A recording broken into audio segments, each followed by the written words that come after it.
Welcome to Room at the Table, an opportunity for you to join me, Betsy Cerulo, and my guests for conversations about creating equitable and inclusive workplaces where leaders rise above mediocrity and our teams thrive. Pull up a chair. There's always room at the table.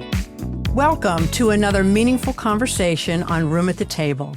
I am Betsy Cerulo, your host, and welcome to my guest today, Shelly McGuire, owner of Shelly's Events and Chief Strategy Officer of Orange Slices. Today, we're talking about how to prosper through change and what that means. So pull up a chair, enjoy your favorite beverage, and let's get started. Welcome, my friend. Thanks, Betsy, for having me. I'm excited. Me too. And you know what? Given how crazy times are, my beverage should really be filled with vodka. But we'll go with water. We won't reveal what's really in here.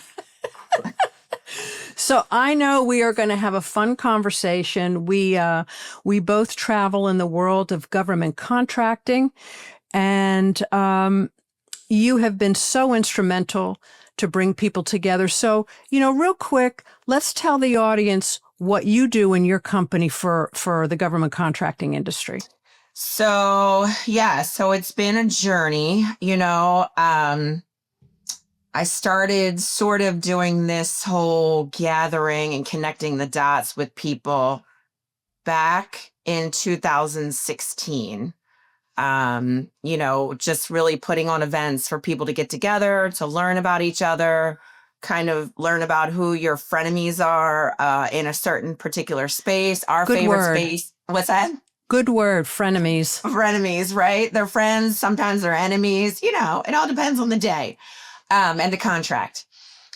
So that started back in 2016. And from there, it just kind of morphed into this bigger and better and more curated type of business per se, because I was just doing it for fun when I worked along with a small contractor. And now, more than ever, it seems like people are still very interested in getting together. So 4 years ago, 4.5 years ago now, I started my own company called Shelly's Events.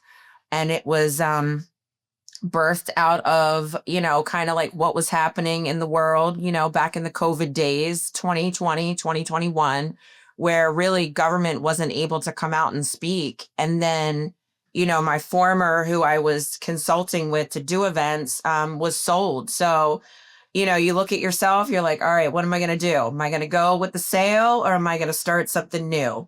So I just started my own company and it's been going since January of 2021.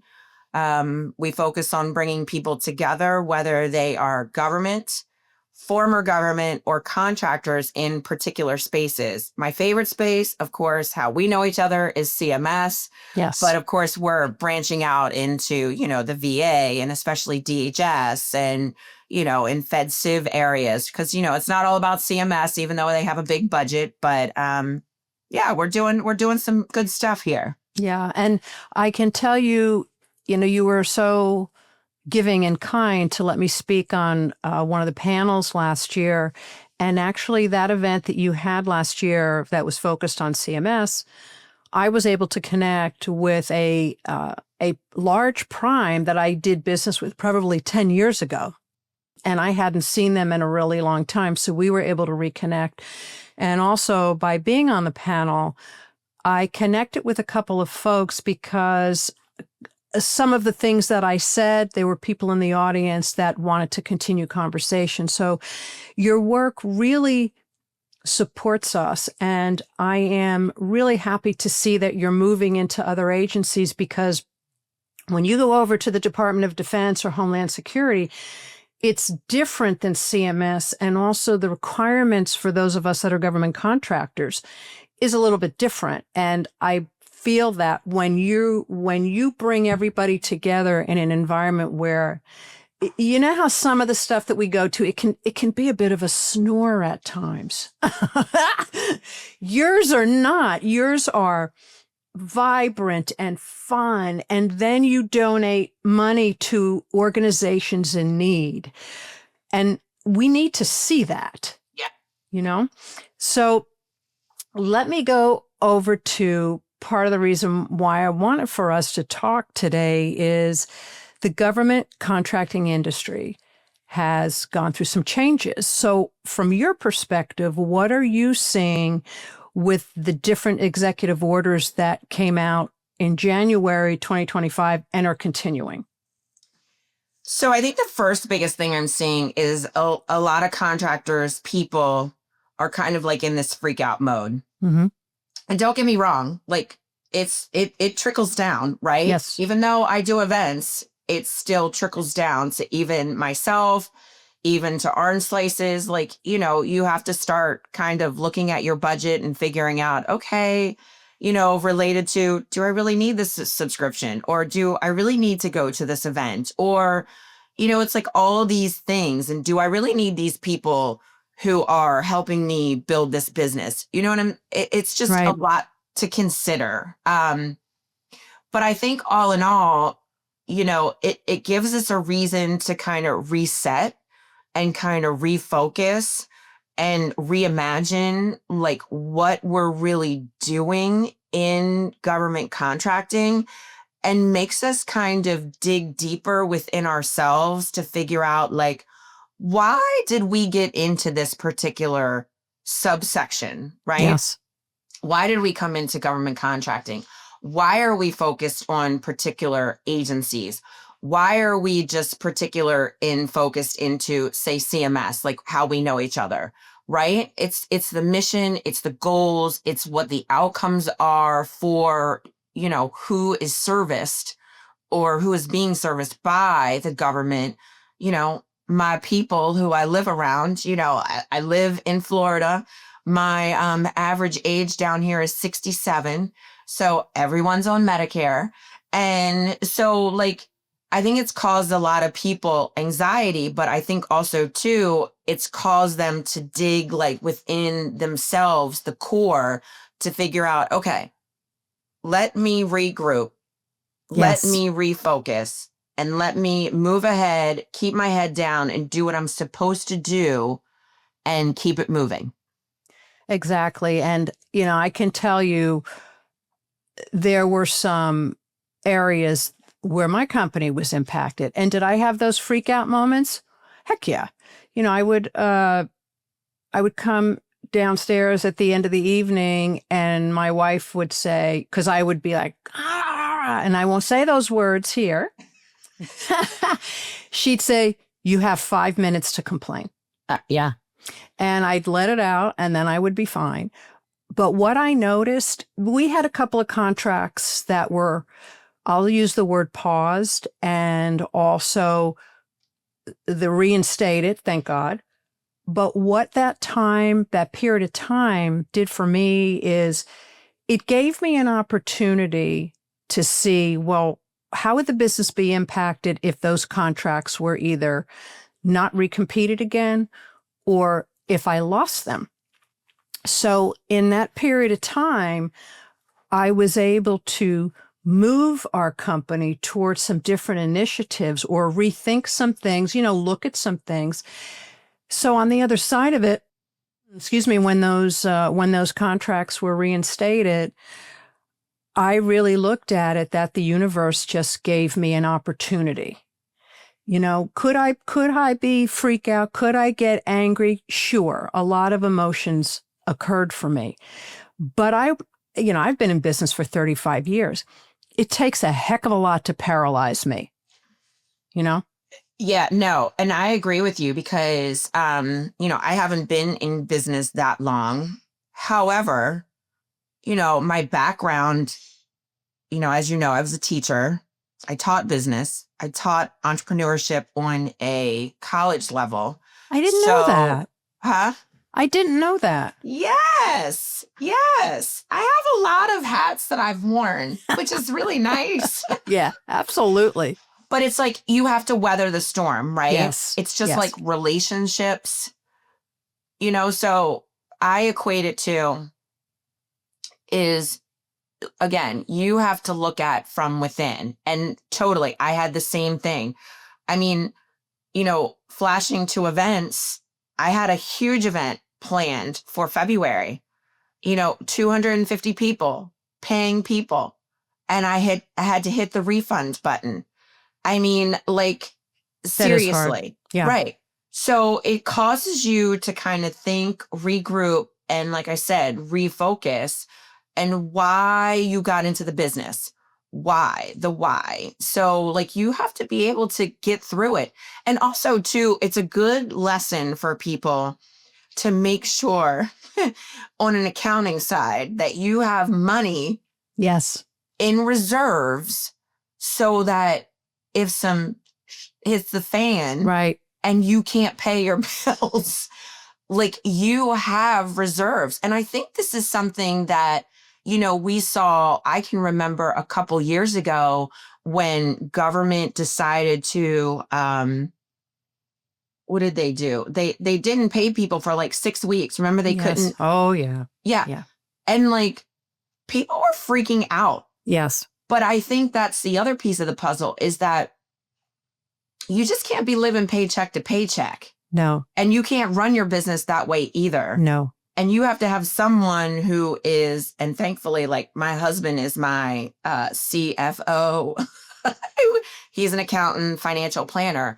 So he is always like looking at, what's happening and what's coming up and, telling me like, Shell, like this is what needs to kind of happen. Like dial it back here. Can you cut a little bit here?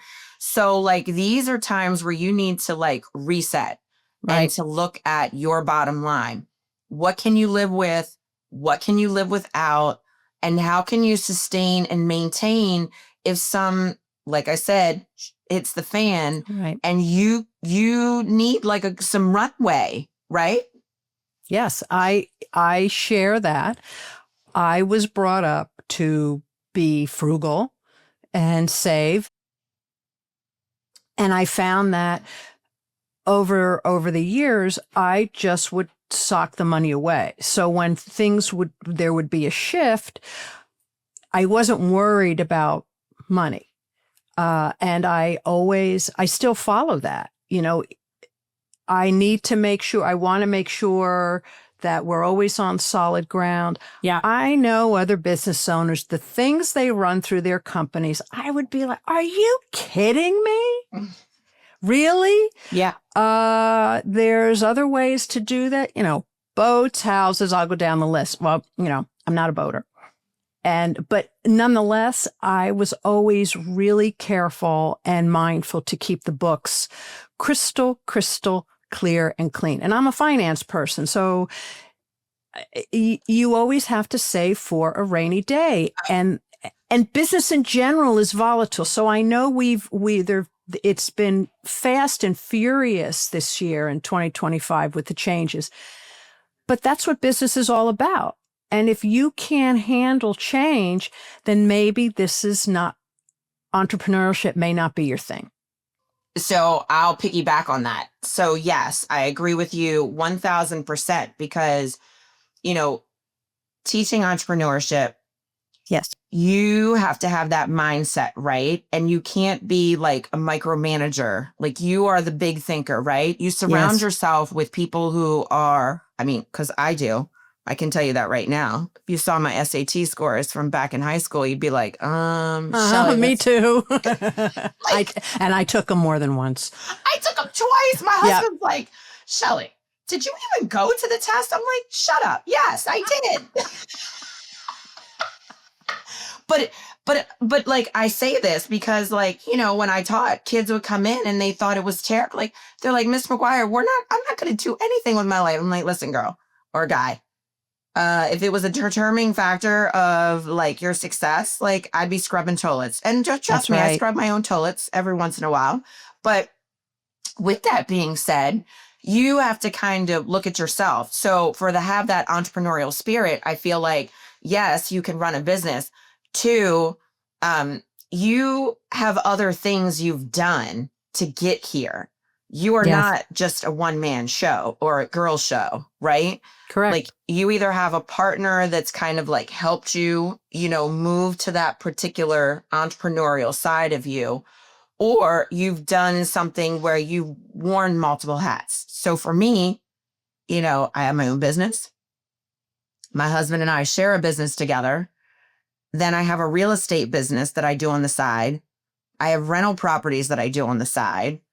Then I have, like the orange slices piece of the puzzle, to keep that moving. So it's like all these different things. I was doing a car rental type of business. Oh yeah. Like, I could go on for days on the things that I've done on the side just to You're see a if they like, serial entrepreneur. right. So it's like you have to have those multiple streams of income. So, people who are used to like a W-2, that's fine. That's good. However, you being a business owner, you honestly have to kind of sort of diversify your portfolio. And you hit the nail on the head with you're saving that money. Yes. Instead of like freaking doling it out everywhere and buying all these things. And correct. It's and not buying worth a yacht. it. Oh yeah, my yacht will pull up and pick me up. And during these tough times, once in a while, I still hear people brag about the stuff, and I just think to myself, you really have to dial it back because people are hurting. You need to find gratitude. So if you're on solid ground, be grateful. And I can tell you one of the beautiful things about my internal team is we do focus a lot on gratitude. Some people may think it's corny, but that's the stuff that gets you through the hard times. When you look at, okay, this might be exploding over here, but let's look at the good stuff. And that's where we focus, not discounting things that may have shifted unexpectedly, but you have to then look at, okay, what's my strength? Where can I diversify? And if anything, a lot of these changes now really tell us you have to diversify your business. And sometimes it takes a big clunk over the head, but diversifying is important. Like, for instance, we lived through the recession in '08 and '09. Mm-hmm. I was all commercial then. So what do you think dried up? Commercial hiring, because we're in staffing. I thought I was going to lose the business. I was just watching everything just kind of disintegrate. I moved us towards the federal government. Best thing I ever did. So when you're in the federal government as a government contractor, you've got to diversify, look at, okay, well, what are the agencies? Who's got the money? Where are you a good fit? Ask questions. Don't be a victim. Nobody is a victim. No matter what happens, you're not a victim. You can take adversity, mm-hmm. and you can expand upon it. Don't get paralyzed. Don't go down the rabbit hole of sadness and misery. Well, and grow. And I think that's the other piece of the puzzle is that, related to, circling back to like events and getting people together. It's not going down that rabbit hole, number one. And number two, surrounding yourself with people outside of who you really talk to. So like, when you came on back in October to speak, at the CMS event that I put together every single year, you pushed your limits, right? Mm-hmm. You were up on stage. Like, you don't usually do that. You've been like tucked away. Nobody's like, you do your own thing, you keep it moving. And, it forces you to do something that you probably wouldn't have done, but then it opens up this whole new world to you and connections to you and gives you like a voice. Mm-hmm. So that is what I love because, I've had plenty of, especially women CEOs, like we're very good at keeping it together, keeping it moving. We don't really need our egos stroked. Usually, we do like a good pat on the back and a good like high five from each other. Absolutely. Which women tend to either do or they not don't. Good Most at of it. them don't. So Correct. Ladies out there, let's be better about this. Right. Thank you. But like putting yourself out there as especially a woman and handling like your business and showing people like, this is what I've done. This is how I pivoted during tough times. Because there's people now who are wanting to go the opposite way and wondering. So, for instance, at my last event, on April 1st, what was happening during then?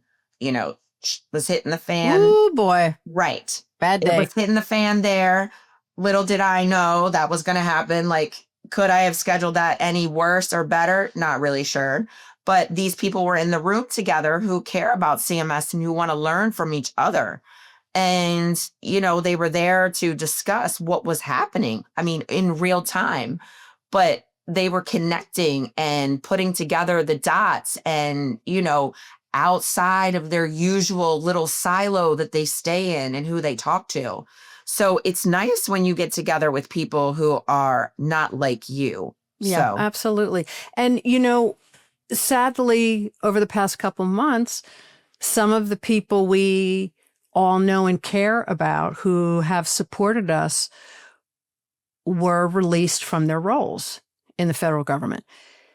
This is a time that you stay in close touch with people like that. I have, and I'm in the business of putting people to work. So we have been working with some of our contacts to make sure their resumes look good. When they're making the transition out of the federal government, which has resumes that are a bazillion pages long, that doesn't work in non-government. So you have to shorten it. So I've advised a lot of my colleagues from the federal government on how to put your resume together, because we can't keep hanging out with them because we want something from them.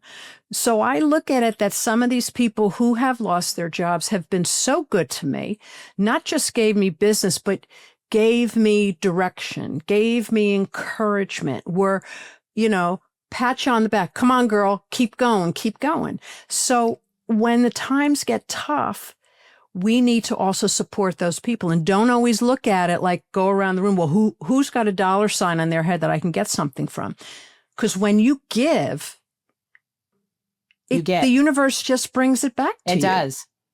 1,000%. I wholeheartedly agree with that because you have made relationships with these people.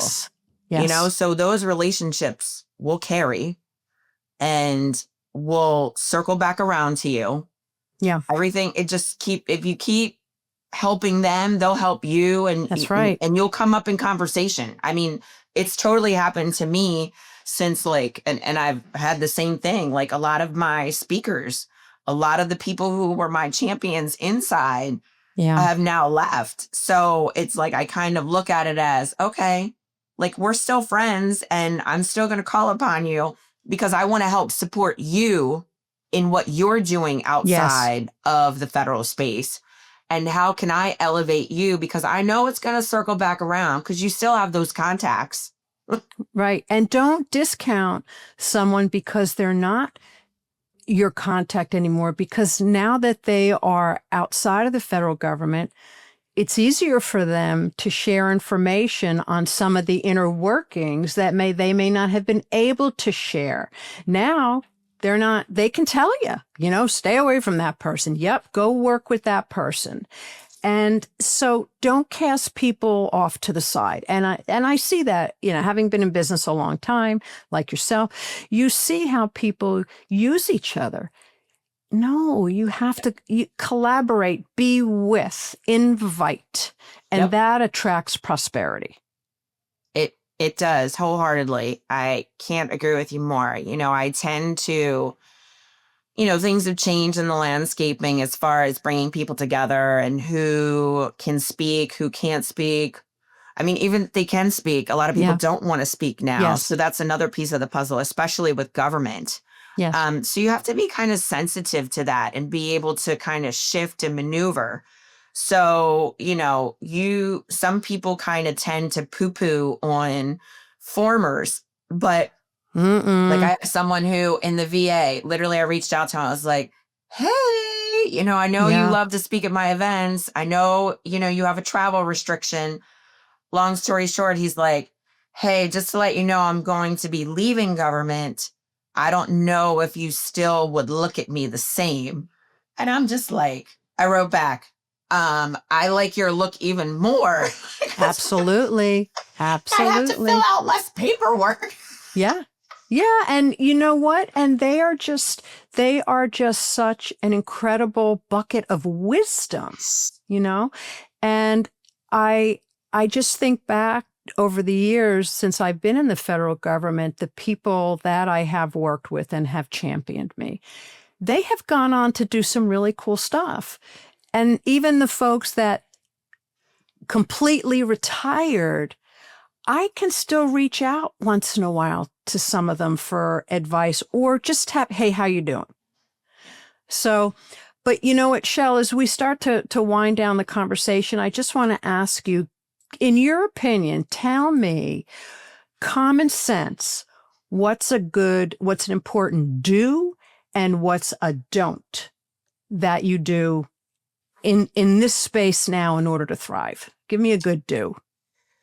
So what you do to me is you got to stay on top of what's kind of happening around you.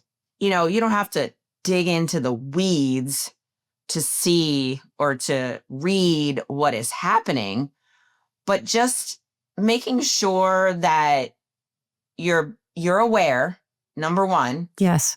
Number two, you're checking your own self with people, and not just the people in your silo, but outside of your, common network that you have, because I think that is really important at this particular stage in the game.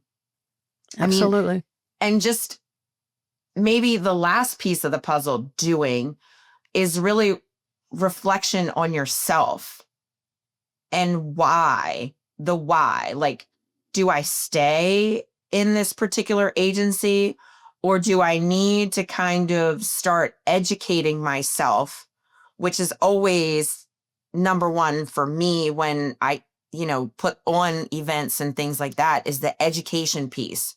Like, knowledge is everything. Yes. So like the more that you can learn about other agencies and what other people are doing to penetrate a new agency for potential opportunities, I think is really key, because you know as well as I do, these next 4 years, and we can learn from history. So that is number 4. Yes. Is learn from history. I am Yes. no history person. I will tell you that hands down. My husband will tell you that. I'm terrible. However, if you look at what has happened with each presidency, right? And Yes. what tends to happen when you have a Republican versus a Democrat in, I mean, it's kind of like black and white almost. Sometimes. Yeah. And my company has thrived through both Democrats and Republicans. And because whenever there's an election, some people say, well, were you better off? And I said, my answer is the same.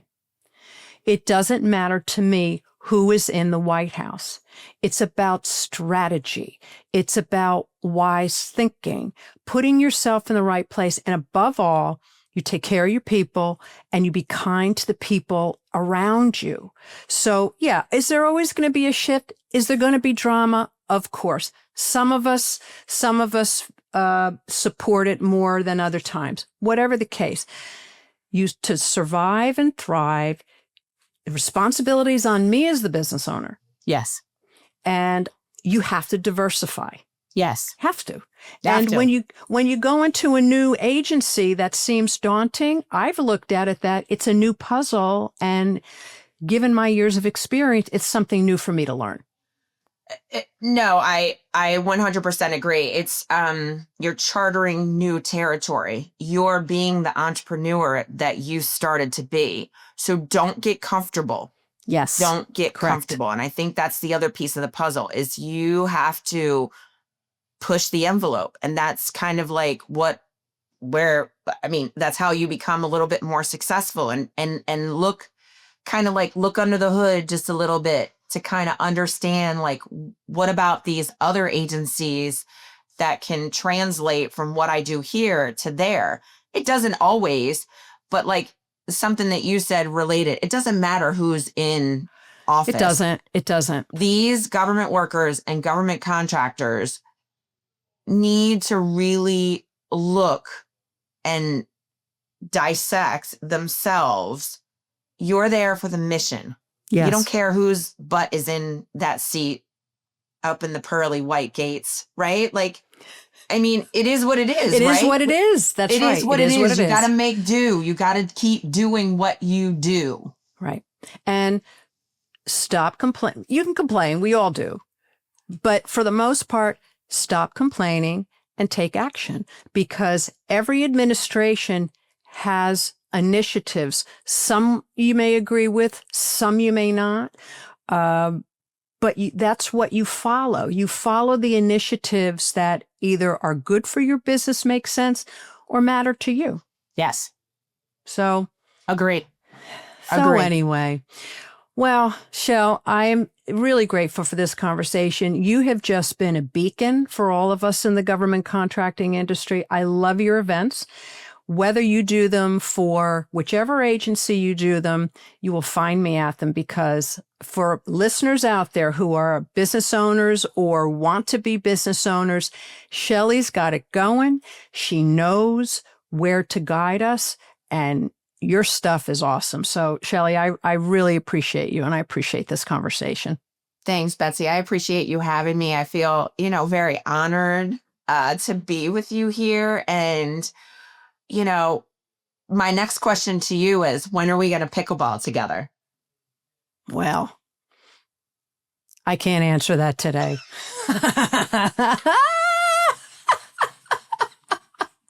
But I think we will. Next time you come up to Maryland, maybe we find some time to play pickleball, because you know what? That's the other thing with all the craziness out there. Do some things that fill your soul and surround yourself with people that make you happy. If people don't make you happy, I don't care if they're friends, family, whatever, stay away from the baddies. Surround with the goodies. Sage advice. I do the same thing. I've done a lot of cutting. I'm 48.